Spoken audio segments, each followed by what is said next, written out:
Bonjour et bienvenue. Aujourd'hui, on ouvre un nouveau dossier, et pas n'importe lequel, celui d'un des plus grands maîtres du déguisement en médecine vétérinaire, la pancréatite féline. C'est un sujet absolument incontournable pour quiconque prépare ses examens, comme le NAVLE. Alors, considérez ça comme notre séance de débriefing d'enquête. Voilà la question qui nous réunit.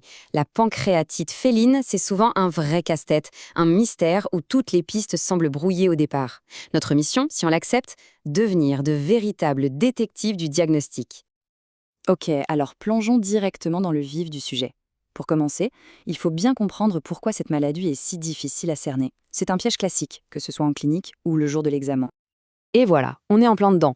Un chat qui est abattu, qui ne mange plus, honnêtement, ça pourrait être une dizaine d'autres choses, non? Si on se fie juste à l'examen clinique, c'est comme enquêter en plein brouillard. Ces signes sont tellement peu spécifiques que poser un diagnostic rapide, c'est quasi mission impossible. Bon, alors comment on fait pour y voir plus clair? En tant que clinicien détective, il faut chercher le petit détail qui cloche, l'indice qui va nous mettre sur la bonne voie. Et le voilà, notre premier vrai indice. L'ictère, la fameuse jaunisse. Ça change complètement la donne. Ce n'est pas le signe le plus courant, mais quand il est là, il clignote en rouge et nous crie « Attention, pancréatite sévère ». C'est un vrai tournant dans notre enquête, un signal qu'il faut passer à la vitesse supérieure.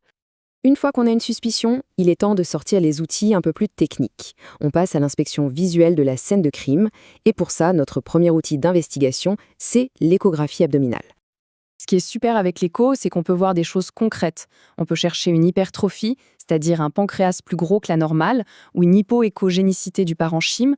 En gros, ça veut dire que les tissus apparaissent plus sombres à l'image. C'est rapide, c'est non invasif, et ça peut nous donner des preuves visuelles directes. Mais attention, c'est là que ça se complique. L'échographie, c'est un témoin un peu capricieux. Sa fiabilité dépend énormément de l'expérience de la personne derrière la sonde. Un œil moins aguerri ou des lésions très discrètes peuvent facilement passer inaperçues. Et donc, le point crucial à retenir, c'est celui-ci, une échographie normale n'exclut jamais une pancréatite. Donc si les preuves visuelles ne sont pas concluantes, il nous faut du lourd. On a besoin d'une preuve quasi légale, un test scientifique qui va confirmer nos soupçons sans laisser la moindre place au doute. Et cette preuve, elle existe. C'est l'élément qui va faire basculer l'enquête. En médecine, on appelle ça le gold standard, la référence, l'étalon or.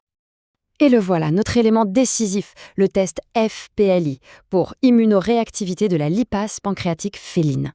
Ce qui est génial avec ce test, c'est qu'il mesure une enzyme qui vient uniquement du pancréas.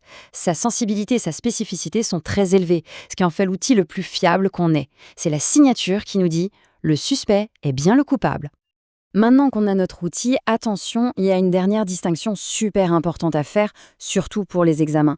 Il ne faut surtout pas confondre inflammation et insuffisance. La pancréatite, c'est une inflammation. Le test de choix, c'est le FPLI. Pour l'insuffisance pancréatique exocrine, l'IPE, c'est le test TLI. Deux problèmes, deux tests différents. C'est une distinction clé à ne jamais oublier. Bien. On a rassemblé tous nos indices, on a nos preuves. Il est temps de mettre tout ça en ordre. On va établir un protocole clair, logique, pour résoudre cette affaire à tous les coups. Et voilà le protocole, résumé en 3 étapes simples. Tout commence avec la suspicion clinique, basée sur ces fameux signes vagues. Ensuite, on passe à l'imagerie, avec l'échographie, en gardant bien en tête ses limites. Et enfin, l'étape reine, la confirmation, avec le test FPLI. C'est une feuille de route, une méthode infaillible pour ne plus jamais se perdre. Alors, pour finir, on en revient à notre question de départ. Avec cette approche méthodique, la pancréatite féline n'est plus vraiment un mystère insaisissable. Ça devient un cas clinique qu'on peut aborder avec méthode, confiance et précision. L'enquête est peut-être complexe, c'est vrai, mais la solution, elle, est clairement à notre portée.